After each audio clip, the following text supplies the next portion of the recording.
ಅವ್ರ ಹತ್ರ ಹೋದ್ರಂತೆ. ಅವ್ರು ಹೇಳಿದ್ರು, sir I am from Mysore state. ಹಾಗಂದ ತಕ್ಷಣ ಆ ಮುದುಕ, ಆ ವಯಸ್ಸಾಗಿರ್ತಕ್ಕಂಥ ವಿದ್ವಾಂಸರು ಹೇಳಿದ್ರಂತೆ, ಅಯ್ಯೋ ಮಗು, ಕನ್ನಡದಲ್ಲಿ ಮಾತಾಡೋ, ಕನ್ನಡ ಕೇಳದೆ ಕಿವಿ ಬರಡಾಗಿದೆ, ನೀನು ಅಲ್ಲಿಂದ ಬಂದು ಇಂಗ್ಲೀಷ್ನಲ್ಲಿ ಯಾಕಪ್ಪ ಮಾತಾಡ್ತೀಯ? ಇದು ದಾಖಲೆ ಇರತಕ್ಕಂಥ ವಿಚಾರ ಇದು. ಅಂದರೆ ಕನ್ನಡದ ಈ ಅಂತಃಸತ್ವವನ್ನು ನಮ್ಮ ಮಕ್ಕಳ ಮನಸ್ಸಿನಲ್ಲಿ ಬಿತ್ತಿ ಬೆಳೆಯುವಂಥ ಯೋಜನೆಗಳನ್ನು ಇವತ್ತು ನಾವು ಮಾಡಬೇಕಾಗಿದೆ. ವಾಸ್ತವವಾಗಿ ಸ್ವಾತಂತ್ರ್ಯ ಬಂದ ಮೇಲೇ ನಮ್ಮ ಭಾಷೆ ಹಾಳಾಗಿರೋದು. ನಾವೆಲ್ಲ ಮೆಕ್ಯಾಲೆ ಸಿಸ್ಟಮನ್ನು ಸಂಪೂರ್ಣವಾಗಿ ಸಮರ್ಥವಾಗಿ ಜಾರಿಗೆ ಕೊಟ್ಟು ನಮ್ಮ ಅಂತರಂಗದ ಭಾಷೆಯ ಸಂಸ್ಕಾರವನ್ನೆಲ್ಲ ಹಾಳು ಮಾಡಿದ್ದೇವೆ ನಾವು ಈ ಲೆಕ್ಕದಲ್ಲಿ. ವಾಸ್ತವವಾಗಿ ಎಲ್ಲರೂ English medium, English medium, English medium. ಏನಿದೆಲ್ಲ ಅರ್ಥ ಇದೆ? ಯಾವ ಸಂಸ್ಕಾರ ಇದೆ? ನೋಡಿ, ಒಂದು ಮನೆಯಲ್ಲಿ ನಾವು ನಮ್ಮ ಅಮ್ಮನ ಗುರುತಿಸ್ತೇವೆ. ಅಮ್ಮನ ಅಕ್ಕನನ್ನು ದೊಡ್ಡಮ್ಮ ಅಂತೇವೆ, ತಂಗಿಯನ್ನು ಚಿಕ್ಕಮ್ಮ ಅಂತೇವೆ. ಈ ರೀತಿ ನಾವು ಹೇಳ್ತೇವಲ್ಲ, ಹಾಗಾದ್ರೆ ಇಂಗ್ಲೀಷ್ನಲ್ಲಿ ಏನು ಹೇಳಬೇಕು? ಮಮ್ಮಿ ಅಷ್ಟೇ. ಅವರ ಅಕ್ಕನನ್ನು ಏನಂತ ಹೇಳಬೇಕು ನಾವು? ತಂಗಿನೇನಂತ ಹೇಳಬೇಕು? ಆ ಶಬ್ದದ ಯೋಗ್ಯತೆಯೇ ಇಲ್ಲ. ವಾಸ್ತವವಾಗಿ ಮಮ್ಮಿ ಅಂತ ಅನ್ನುವಂಥ ಶಬ್ದ ಏನಾಗಿದೆ ಅಂತಂದರೆ, ಮಮ್ಮಿ ಅಂತ ಅನ್ನೋದನ್ನು ನೀವು ನೋಡಿ, ಈಜಿಪ್ಟ್ನಲ್ಲಿ ಮಮ್ಮಿಫಿಕೇಶನ್ ಇದೆ ಬೇಕಾದಷ್ಟು. ಸತ್ತ ಹೆಣಗಳನ್ನು ಜೋಪಾನ ಮಾಡಿ ಕೊಳೆಯದಂತೆ ಹೂಳುವಂಥ ಕೆಲಸ, ಅಂದರೆ ಪ್ರಿಸರ್ವ್ಡ್ ಕಾರ್ಪಸ್ ಮಮ್ಮಿ ಅಂದರೆ. ಅದಕ್ಕೆ ಈ ಸ್ವಲ್ಪ ಲೆಕ್ಕದಲ್ಲಿ ನಮ್ಮ ಪಂಡಿತರುಗಳೆಲ್ಲ ಕನ್ನಡದಲ್ಲಿ ಮ್ಯಾಮ್ ಮ್ಯಾಮ್ ಅಂತ ಹೇಳ್ಕೊಡ್ತಾರೆ. ಈಗ ಏನಿದೆ ಅರ್ಥ? ಇದು ಕನ್ನಡದ ಯೋಗ್ಯತೆ ಇದೆಯಲ್ಲ, ಅದನ್ನ ಆಳವಾಗಿ ನಮ್ಮ ಮಕ್ಕಳ ಮನಸ್ಸಿನಲ್ಲಿ ಬಿತ್ತೋ ಕೆಲಸ ನಾವೆಲ್ಲ ಮಾಡಬೇಕಾಗಿದೆ. ಇವತ್ತು ಕನ್ನಡ ಮಾಧ್ಯಮ ಅಂತ ಅನ್ನೋದನ್ನ ನಾವು ಕನ್ನಡಿಗರೆಲ್ಲ ಒಟ್ಟು ಸೇರಿ ಇದು ನಮ್ಮ ಸಂಸ್ಕಾರ ಸಂಸ್ಕೃತಿಯ ಉಳಿವು ಅಂತ ಅನ್ನುವಂಥ ರೀತಿಯಿಂದ ಜಾರಿಗೆ ಕೊಡಬೇಕು. ಕನಿಷ್ಠ ನಾನು ಹೇಳುವಂಥದ್ದು, SSLC ಬರೋವರೆಗೂ ಸಹ ಕನ್ನಡ ಮಾಧ್ಯಮ ಅದು ಖಚಿತವಾಗಬೇಕು. ಅದನ್ನು ಬಿಟ್ಟು ಬೇರೆ ಮಾಧ್ಯಮ ಇರಬಾರ್ದು. ಬೇರೆ ಭಾಷೆಗಳ ಜೊತೆಯಲ್ಲಿ ಕಲೀರಿ ನೀವು. ಕನ್ನಡವನ್ನು ಅಲ್ಲಿವರೆಗೂ ಕಲಿತರೆ ಮುಂದೆ ಆತನ ಇಂಗ್ಲೀಷು ಚೆನ್ನಾಗಿರುತ್ತೆ, ಬೇರೆ ಭಾಷೆಯೂ ಚೆನ್ನಾಗಿರುತ್ತೆ. ಕನ್ನಡ ಭಾಷೆಯನ್ನು ಕಲಿತರೆ ಕನ್ನಡ ಭಾಷೆ ಎಲ್ಲ ಭಾಷೆಗೂ ಅದು ವಿಟಮಿನ್ ಟ್ಯಾಬ್ಲೆಟ್ ಥರ ಅದನ್ನು ಬೆಳೆಸ್ಕೊಳ್ಳಿಕ್ಕೆ ಅವಕಾಶ ಮಾಡಿಕೊಡ್ತದೆ. ಇಂಥ ನೆಲೆಯಲ್ಲಿ ನಾವು ಕನ್ನಡವನ್ನು ಬೆಳೆಸುವಂಥ ನೆಲೆಯಲ್ಲಿ ಕೆಲಸ ಮಾಡಬೇಕು.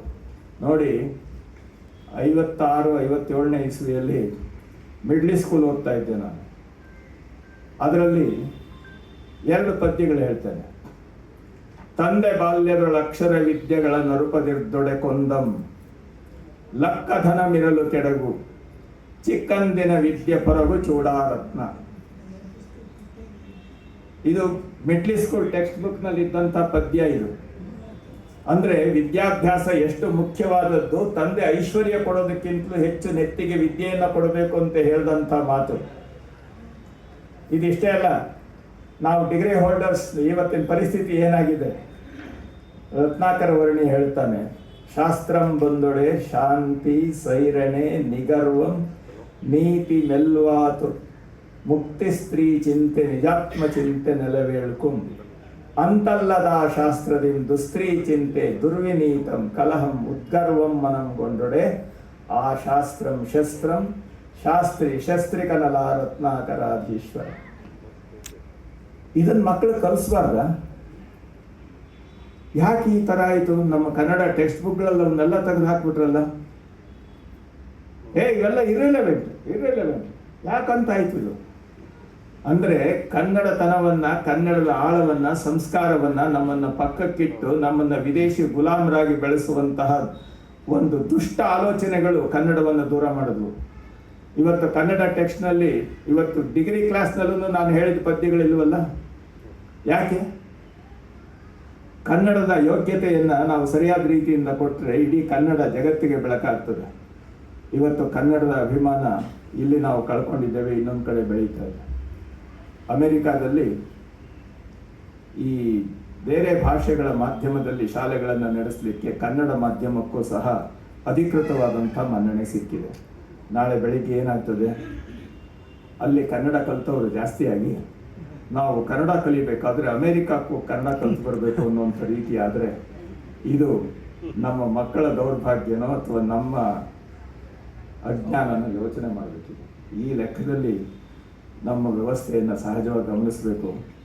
ಎನ್ ಬಸವರಾಜರು ತಮ್ಮ ಬದುಕಿನಲ್ಲಿ ಕನ್ನಡದ ನಾಡಿಯ ಮಿಡಿತದಲ್ಲಿ ಸಹಜವಾದ ರೀತಿಯಲ್ಲಿ ಎಲ್ಲರಿಗೆ ಆ ಪ್ರೇರಣೆ ಪೋಷಣೆಯನ್ನು ಕೊಟ್ಟು ಬಂದವರು.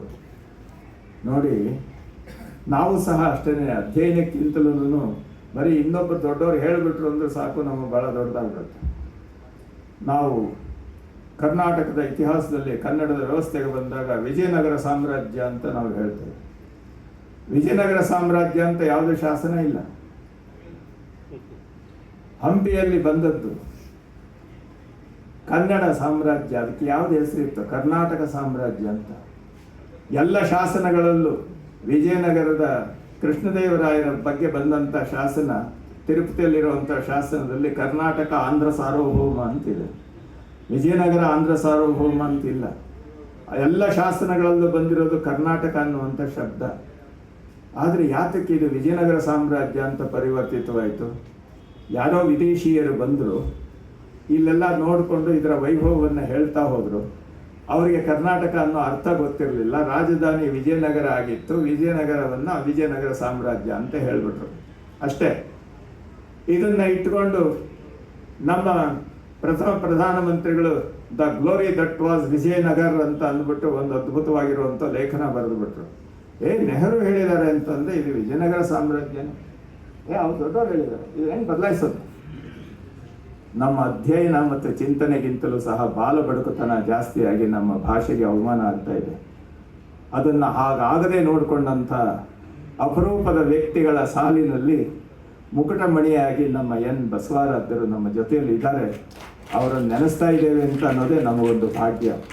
ಆದರೆ ಇದು ನಾವೊಂದು ತೀರ್ಮಾನ ಮಾಡಬೇಕು, ಕನಿಷ್ಠ ನಮ್ಮ ಮನೆಯ ಮಕ್ಕಳಲ್ಲಿ ಕನ್ನಡಾಭಿಮಾನ, ಕನ್ನಡತನವನ್ನು ಬೆಳೆಸಬೇಕು. ಇವತ್ತು ಈ ರೀತಿ ಆಗೋಗಿದೆಯಲ್ಲ, ಎಲ್ಲ ಕಳೆದೋಗಿದೆಯಲ್ಲ ಅಂದರೆ ನಮಗೆ ಮಾನಸಿಕವಾಗಿ ಅಯ್ಯೋ ನಾವು ಮರ್ತುಬಿಟ್ಟಿದ್ದೇವೆ ಅಂತ ಅಂದ್ಬಿಟ್ಟು ಹತಾಶೆ ಪಡುವಂಥ ಸನ್ನಿವೇಶ ಏನಿಲ್ಲ. ಕನ್ನಡದ ಕವಿ ಒಬ್ಬ ಹೇಳ್ತಾನೆ, ಇಂದಲ್ಲ ನಾಳೆ ಹೊಸ ಬಾನು ಬಗೆ ಬೆಳಗೀತು, ಕರಗೀತು ಮುಗಿಲ ಬಳಗ, ಸುರಿದೀತು ಸುಧೆಯ ಮಳೆ, ತುಂಬೀತು ಎದೆಯ ಹೊಳೆ, ತೊಳಬೀತು ಒಳಗು ಹೊರಗ, ಬಂದೆ ಬರಬೇಕಯ್ಯೋ ಬಂದೆ ತೀರಲೇಬೇಕು ಈ ಬಾಳಿಗ ಮಹಾಪುರ, ಅಮೃತವಾಹಿನಿಯೊಂದು ಹರಿಯುತ್ತಿದೆ ಮಾನವನ ಎದೆಯಿಂದಲೆದೆಗೆ ಸತತ. ಈ ಅಮೃತವಾಹಿನಿ ಎನ್ ಬಸವರಾಜರ ಮನಸ್ಸಿನಲ್ಲಿತ್ತು.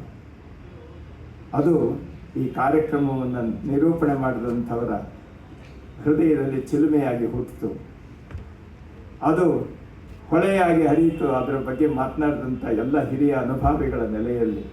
ಹೌದಲ್ಲ, ಎದೆಯಿಂದಲೆದೆಗೆ ಅಮೃತವಾಹಿನಿ ಹೇಗೆ ಹೋಗ್ತಾ ಇದೆ ಅನ್ನೋದಕ್ಕೆ ಇದೊಂದು ಜೀವಂತ ಉದಾಹರಣೆ ಅಲ್ವಾ ಕವಿ ಮಾತಿಗೆ.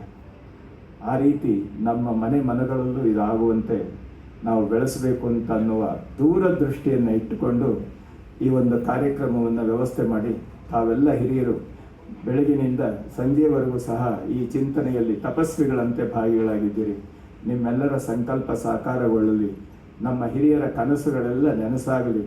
ಯಾಕೆ ಅಂತಂದರೆ ನಮ್ಮ ಮನಸ್ಸಿನಲ್ಲೇ ಈ ತೊಂದರೆಗಳಿವೆ. ನಮ್ಮ ಕನ್ನಡದ ಕವಿ ಹೇಳ್ತಾರೆ, ಹತ್ತಿರವಿದ್ದು ದೂರ ನಿಲ್ಲುವೆವು ನಮ್ಮ ಅಹಮ್ಮಿನ ಕೋಟೆಯಲ್ಲಿ, ಹೊಂದಿಕೆ ಎಂಬುದು ಎಷ್ಟು ಕಷ್ಟವೋ 4 ದಿನದಲ್ಲಿ ಬದುಕಿನ. ಇಂಥ ಲೆಕ್ಕದಲ್ಲಿ ಈ ಅಜ್ಞಾನದ ಕೊಳೆಯನ್ನು, ಈ ಒಂದು ತೆರೆಯನ್ನು ತೆಗೆದು ಬೆಳಕಿನ ಹಾದಿಯಲ್ಲಿ ನಡೆಸುವಂಥ ಇಂಥ ಕಾರ್ಯಕ್ರಮಗಳು ಶಾಶ್ವತವಾಗಿದೆ. ಅಷ್ಟೇ ಅಲ್ಲ, ಇದು ಭಾಷಣ ಮತ್ತು ಚಪ್ಪಾಳೆ ಹೊಡೆಯುವಂಥ ಕಾರ್ಯಕ್ರಮ ಅಂತ ಅಂದ್ಬಿಟ್ಟಲ್ಲ. ಇದು ನಮ್ಮ ಮನೆಗಳಲ್ಲಿ ಉಸಿರಾಟದಂತೆ ಸಹಜವಾಗಿ ರೂಪಿತವಾಗಿ ನಮ್ಮ ಮಕ್ಕಳಲ್ಲಿ ಆ ಕನ್ನಡತನದ ಬೆಳಕನ್ನು ತುಂಬುವಂಥ ಕಾರ್ಯಕ್ರಮವಾಗಲಿಕ್ಕೆ ಇವೆಲ್ಲ ಬೀಜಾರೋಪಣೆಯ ಕಾರ್ಯಕ್ರಮಗಳು ಅಂತ ಹೇಳಿ ನಾನು ಭಾವಿಸ್ತೇನೆ. ಈ ಕಾರ್ಯಕ್ರಮ ಅತ್ಯಂತ ಯಶಸ್ವಿಯಾಗಿ ಭಾಳ ಚೆನ್ನಾಗಾಗಿದೆ. ನಮ್ಮೆಲ್ಲರ ಹೃದಯದಲ್ಲಿ ಇಲ್ಲಿ ಆಡಿದಂಥ ಮಾತುಗಳ ಅನುಭಾವಿಗಳ ಮಾರ್ಗದರ್ಶನದ ನೆಲೆ ಇದೆಯಲ್ಲ, ಅದು ನಮ್ಮ ಹೃದಯದ ಮಿಡಿತವಾಗಿ ಸದಾ ನಮ್ಮ ಜೊತೆಯಲ್ಲಿ ಇರ್ತದೆ. ಅದನ್ನು ಸದುಪಯೋಗಪಡಿಸಿಕೊಂಡು ನಾವು ಸಹ ಕನ್ನಡದ ಬೆಳಕನ್ನು ನಮ್ಮ ಮನೆಗಳಲ್ಲಿ ಬಿತ್ತುವ ಕೆಲಸದಲ್ಲಿ ಪ್ರಾಮಾಣಿಕವಾಗಿ ಪ್ರಯತ್ನ ಮಾಡೋಣ. ಅದಕ್ಕೆ ಸ್ಫೂರ್ತಿಯನ್ನು ಕೊಡೋಣ. ಮತ್ತೆ ನಮ್ಮ ವಿಶ್ವವಿದ್ಯಾನಿಲಯಗಳು ಕನ್ನಡ ತಾಯಿಯ ಆಡಂಬರದಲ್ಲಿ ವಿಶಿಷ್ಟವಾದ ರೀತಿಯಲ್ಲಿ ಬೆಳೆಯಲಿ. ನಮ್ಮ ಎಲ್ಲ ಹಿರಿಯರ ವ್ಯವಸ್ಥೆಗಳು ಕನ್ನಡ ಅಂದ್ರೇನು ಅಂತಂದರೆ ನಮ್ಮ ವಿಶ್ವವಿದ್ಯಾನಿಲಯಗಳಲ್ಲಿ ಬಂದು ನೋಡಬೇಕು ಅಂತ ಹೇಳಿ ಎಲ್ಲ ವಿದೇಶಿಯರು ಸಹ ಕನ್ನಡದ ವಿದ್ಯಾರ್ಥಿಗಳಾಗಿ ಬರುವಂಥ ಕಾಲಕ್ಕೆ ಮೂಡಿ ಬರಲಿ ಅನ್ನುವಂಥ ಕನಸನ್ನು ನಾವು ಇಟ್ಕೊಂಡು ಕನ್ನಡಾಂಬೆಯ ಸ್ವಾಭಿಮಾನವನ್ನು ಬೆಳೆಸೋಣ ಅನ್ನುವಂಥ ಮಾತನ್ನು ಹೇಳ್ತಾ, ಈ ಕಾರ್ಯಕ್ರಮದಲ್ಲಿ ನಮ್ಮೆಲ್ಲರಿಗೆ ಸ್ಫೂರ್ತಿಯಾಗಿ ವಾಸ್ತವವಾಗಿ ಬಸವರಾಜರು ಮತ್ತು ಇವ್ರನ್ನೆಲ್ಲ ನಾವು ಮರೆಯೋದಕ್ಕೆ ಸಾಧ್ಯವೇ ಇಲ್ಲ. ಯಾಕೆಂದರೆ ಅವರು ಪ್ರತಿ ಕ್ಷಣದಲ್ಲಿ ಏನಾದರೂ ನಾವು ಕನ್ನಡದ ಬಗ್ಗೆ ಅಭಿಮಾನ ಬೆಳೆಸ್ಕೊಂಡಿದ್ರೆ ಅದಕ್ಕೆ ತಾಯಿಯಂತೆ ಬೆಂತಟ್ಟಿ ಬೆಳೆಸಿದಂಥ ಒಂದು ವಿಶೇಷವಾದಂಥ ಅವರ ಕನ್ನಡತನ ಇದೆಯಲ್ಲ, ಅದನ್ನು ನಾವು ಯಾವತ್ತೂ ಮರೆಯಕ್ಕೆ ಸಾಧ್ಯವಿಲ್ಲ. ಅದನ್ನು ನೆನೆಸ್ಕೊಳ್ಳಿಕ್ಕೆ ಅವಕಾಶ ಮಾಡಿಕೊಟ್ಟಂಥ ಈ ಕಾರ್ಯಕ್ರಮದಲ್ಲಿ ನಾನು ಏನೂ ಮಾತಾಡಿಲ್ಲ, ನೀವೇನೂ ಕೇಳಿಲ್ಲ. ಅವರ ನೆನಪು, ಅವರ ಸ್ಪಂದನ ನಿಮ್ಮ ಹೃದಯದಲ್ಲಿ ನನ್ನ ಧ್ವನಿಯಾಗಿ ಕೇಳಿಸಿದೆ ಅಂತ ಅಷ್ಟೇ ಹೇಳಿ ನನ್ನ ಮಾತನ್ನು ಮುಗಿಸ್ತೇನೆ. ಸರ್ವರಿಗೂ ಶರಣ.